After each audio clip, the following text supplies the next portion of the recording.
রাজুকের সব নিয়ম মেনেই মাইলস্টোন স্কুল ভবন নির্মাণ করা হয়েছে বলে দাবি প্রিন্সিপাল অবসরপ্রাপ্ত ক্যাপ্টেন জাহাঙ্গীর খানের। তিনি বলেন, বাচ্চাদের নিরাপত্তার জন্যই ভবনের বারান্দায় ব্যারিকেড দেওয়া হয়েছে। এদিকে রাজধানীর আকাশ প্রতিরক্ষার জন্য এখানেই যুদ্ধ বিমানের ঘাঁটি থাকা প্রয়োজন বলে মনে করে বিমান বাহিনী। রিপোর্ট ফরুক বাবুর। ২১ জুলাই বিমান বিধ্বস্তের মর্মান্তিক ঘটনার পর রবিবার থেকেই মাইলস্টোন স্কুল অ্যান্ড কলেজের অন্যান্য শাখায় শিক্ষা কার্যক্রম শুরু হয়েছে। তবে কবে নাগাদ দিয়াবাড়ি ক্যাম্পাসে কার্যক্রম শুরু হবে তা এখনও সিদ্ধান্ত নিতে পারেনি কর্তৃপক্ষ। দিয়াবাড়ির মাইলস্টোন ক্যাম্পাসে একাডেমিক কার্যক্রম শুরু না করলেও অভিভাবকদের ডেকে কাউন্সিলিং সহ শিক্ষার্থীদের ফেলে যাওয়া ব্যাগ ও বই খাতা বুঝিয়ে দিচ্ছে। যেটুকু দেখলাম ভিতরে তো জ্বলে পুড়ে কি হচ্ছে, আমার আপনার সবারই হচ্ছে, আমরা তো কিছু করতে পারতেছি না। এই উপর আল্লাহ যদি কিছু করে, সবাইকে যদি সান্ত্বনা দেওয়া ছাড়া আমাদের আর কিছু করার নেই। এই ঘটনা যেন আর যেন বাংলাদেশে তথা পৃথিবীর কোনো দেশে আর যেন না ঘটে, সেজন্য যারা কর্তৃপক্ষ যারা চালায় আর কি, তাদেরকে এটা পরীক্ষা নিরীক্ষা করে একটা যাতে বিমানটা উড়ানোর ব্যবস্থা করে, এটাই আকুল আবেদন থাকবে।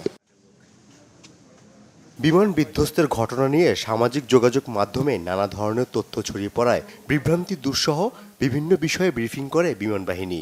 এতে মাইলস্টোন হতাহত ও ক্ষতিগ্রস্তদের সর্বাত্মক সহায়তার আশ্বাস দেওয়া হয়। তদন্ত কাজে সহায়তার জন্য চীনের একটি বিশেষজ্ঞ দল আসার সম্ভাবনা রয়েছে। ইতিমধ্যে আমরা 17 জনের সমাধিতে পুষ্পস্তবক অর্পণ ও সম্মান প্রদর্শন করতে পেরেছি এবং এরই ধারাবাহিকতায় অন্যান্য সমাধিতেও বাংলাদেশ বিমান বাহিনীর পক্ষ থেকে পুষ্পস্তবক অর্পণ এবং সম্মান প্রদর্শন করা হবে। আমরা প্রতিটি ক্ষতিগ্রস্ত পরিবারের পাশে দাঁড়াতে বদ্ধপরিকর। রাজধানীতে যুদ্ধ বিমানের প্রশিক্ষণ নিয়ে আলোচনা সমালোচনার বিষয়ে বিমান বাহিনীর অবস্থান তুলে ধরা হয়। ঢাকা আমাদের রাজধানীর স্ট্র্যাটেজিক এবং অপারেশনাল নেসেসিটি সুবাদে এই দেশের আকাশ প্রতিরক্ষা তথা রাজধানীর আকাশ প্রতিরক্ষার জন্য রাজধানীতে জঙ্গি বিমানের ঘাঁটি থাকা অত্যাবশ্যক। এদিকে দিয়াবাড়িতে স্কুল ভবন নির্মাণ নিয়েও ব্যাখ্যা দিয়েছেন প্রতিষ্ঠানটির অধ্যক্ষ। মাইলস্টোন ছাড়া কমপক্ষে 20টা শিক্ষা প্রতিষ্ঠান, বড় বড় শিক্ষা প্রতিষ্ঠান, ইংলিশ মিডিয়াম সহ এখানে আছে। এই একটুখানি জায়গার মধ্যে কাজে ওখানে মাইলস্টোন স্কুলটা আলাদা বিবেচনায় কোনোভাবে প্রতিষ্ঠিত হয় না।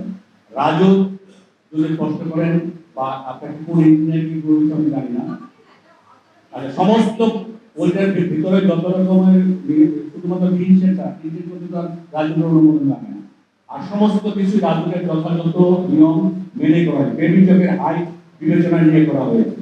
যদি আপনি আমার বেশি করে যাওয়া যাবে না, মেট্রো রেলের যে ভবন আছে আমাদের দ্বিগুণ, তাতে হাইট যদি সমস্যা হয় তাহলে প্রথম হাইটের সমস্যাটা ওইটা নেওয়া হবে। বিমান দুর্ঘটনা তদন্তে কাজ করবে চীনের বিশেষজ্ঞ টিম। তদন্ত শেষে সব তথ্য প্রকাশ করা হবে বলে সংবাদ সম্মেলনে জানানো হয়। ফরুক বাবু, বাংলা ভিশন, ঢাকা।